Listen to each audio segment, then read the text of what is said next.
Sziasztok! Az tagadhatatlan, hogy a Logitech megalkotott pár olyan formát, ami a mai napig is rettentő népszerű, és az is biztos, hogy az ATK ezeket egyenként le is vadásza.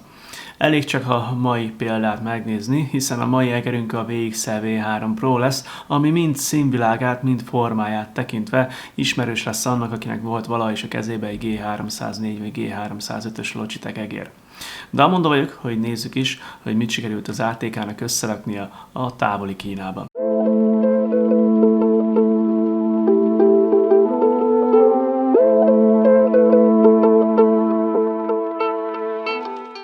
A zöld és fekete színeket felvonultató csomagolás első ránézésre egészen jól néz ki, viszont amikor kézbe veszi az ember, gyorsan kiderül, hogy valójában egy meglehetősen vékony kartondobozról beszélünk. Belül sem érdemes prémium megoldásokat keresni, szivacs vagy komolyabb védelem helyett, így csak néhány ügyesen összehajtogatott kartonelem fogad minket. A tartalom szintén eléggé minimalista, kapunk némi dokumentációt, magát az egeret, egy USB kábelt, illetve a vezeték nélküli adóvevőt. Már ennél a pontnál is eléggé érződik, hogy az ATK ezúttal egy kifejezetten költséghatékony modellt alkotott, ahol a hangsúly inkább az ár-érték arányon van, nem pedig a prémium kerítésen. Ennek az egérnek a formája, ahogy azt a bevezetőben már említettem, ismerős lehet sokak számára, hiszen az alapokat ezúttal is egy klasszikus Logitech design adta. A cég ezt a formavilágot már több modelljénél is alkalmazta, elég csak a G Pro vagy a G305 nevét megemlíteni. Ennek megfelelően itt is egy szimmetrikus, enyhén ovális kialakítást kapunk, ami a kisebb, közepes méretű egerek kategóriájába lesz sorolható.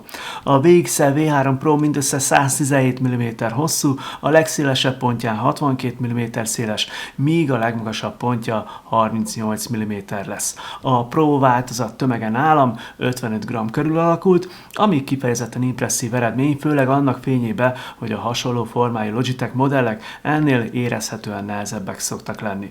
Az ATK tehát nem csak lemásolni akarta a jól bevált receptet, hanem modernebb, könnyebb köntösbe is próbálta csomagolni azt. Ez a szimmetrikus forma leginkább azoknak fog bejönni, akik karmos fogást használnak, mert a hátul enyhén emelkedő forma ehhez kifejezetten jól passzol.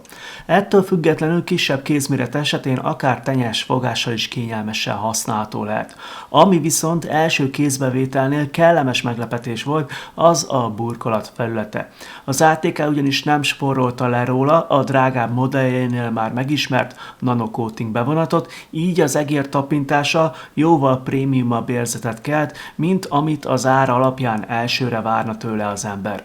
A felület kellemes száraz tapintású, nem csúszós és összességében nagyon jó fogásérzetet ad. Az egér belsejében már jobban előtérbe kerülnek a költséghatékonyabb megoldások. A szenzor szerepét ezúttal egy Pixartpro 3395 SL tölti be, míg a vezérlést az ATK saját fejlesztésű One MCU-ja oldja meg. Ebből nagyjából sejthető is, hogy itt nem egy abszolút csúcskategóriás, hanem egy stabilan működő, megfizethető termék előállítása volt a cél. Ennek megfelelően a maximális DPI érték 16.000 lesz, a polling rate pedig 1000 Hz-ben, vagyis 1K-ban lesz limitálva. Ez manapság már nem számít kiemelkedőnek, viszont a valós használat során a legtöbb játékos számára még mindig teljesen elegendő teljesítményt fog nyújtani. A VXL V3 Pro főgombjai alatt ezúttal mechanikus kapcsolókat találunk, egész pontosan a Huano Blue Glow Pink Dot V2 switcheket. Ezek az utóbbi időben egyre több gamer egérben bukkannak fel, és nem véletlenül. A kattintási érzet kifejezetten kellemesre sikerült, gyorsan és könnyedén spammelhetőek, ugyanakkor megmarad bennük az a fajta határozott visszajelzés, amit sokan szeretnek a klasszikus mechanikus kapcsolóknál. Nem túl kemények, de nem is érződnek puhának, vagy éppen szivacsosnak. Így összességében egy eléggé jól kiegyensúlyozott kattintási élményt kapunk. Az oldalsó gombok szintén jól sikerültek, szépen kiemelkednek a ház oldalából, így könnyű őket kitapintani használat közben.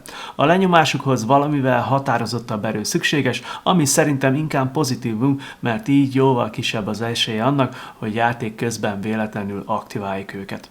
A görgő ezúttal is egy sűrűn barázdált fekete gumiborítást kapott, ami több korábbi ATK modellről is ismerős lehet. A fogása kellemes, az ujjunk nem csúszik meg rajta, így használat közben is stabil érzetet ad. Az encoder szerepét egy TTC Silver tölti be, ami egyértelműen a gyorsabb görgetési élményt célozza meg. Ennek megfelelően a lépések kevésbé különülnek el, vagyis jóval kisebb taktilis visszajelzést kapunk, mint például a TTC Gold encoder esetében. A görgő lenyomásakor viszont már egy feszesebb, határozott kattintásjelzet fogad minket, ami összességében jól illik az egér karakteréhez. Ennél az egérnél a görgő fölé került egy extra gomb is, ami alapértelmezetten a DPI értékek közötti váltásért felel.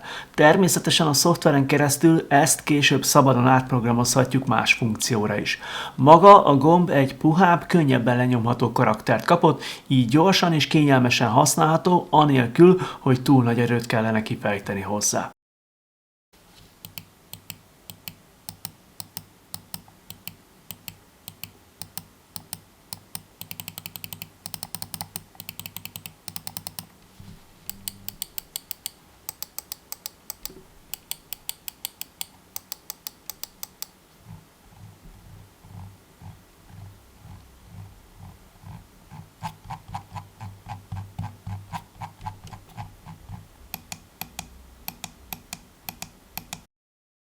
A következő piros pontot nálam az egér akkor szerezte meg, amikor megfordítottam és kiderült, hogy a Bluetooth kapcsolat támogatása sem maradt ki belőle. Ez főleg azok számára lehet igazán hasznos, akik nem csak játékra, hanem munkára, vagy akár több eszköz mellett is szeretnék használni ezt az egeret.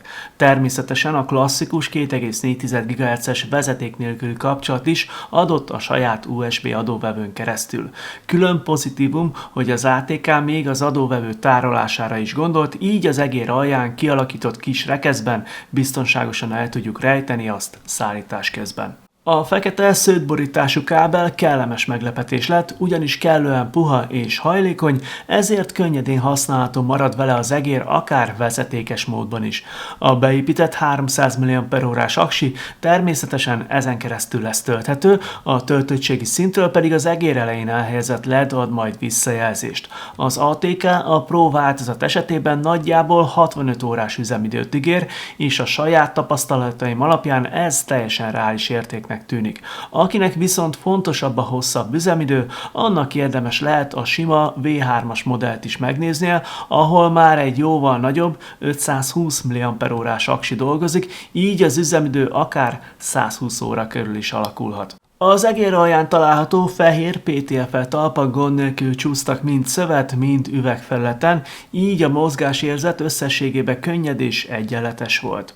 A kialakításuk is rendben van, az élek szépen le lettek kerekítve, aki használt már ATK egeret, annak ez ismerős lesz. Egyetlen apró hiányérzetem viszont volt, a dobozba ezúttal sajnos nem kaptunk tartaléktalpakat. A szoftverből ezúttal is elérhető egy letölthető és egy webes verzió is, így mindenki kiválaszthatja a számára kényelmesebb megoldást.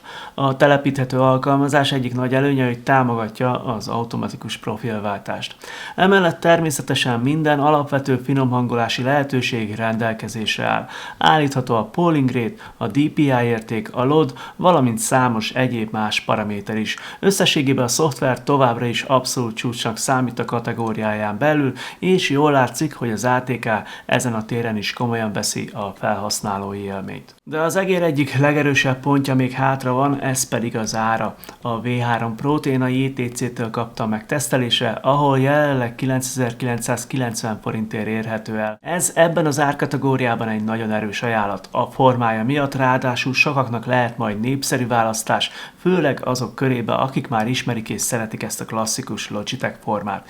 Én pedig csak bízni tudok benne, hogy az ATK ezt az egeret még tovább finomítja, még erősebb verziókkal fog majd idővel előállni. A JTC-nek köszönhetően valaki ezt az egeret majd meg is nyerheti magának. A játékszabályok a szokásosak, kérlek iratkozz fel, lájkold ezt a videót, és hogyha X-en is be tudsz követni, azt megköszönöm.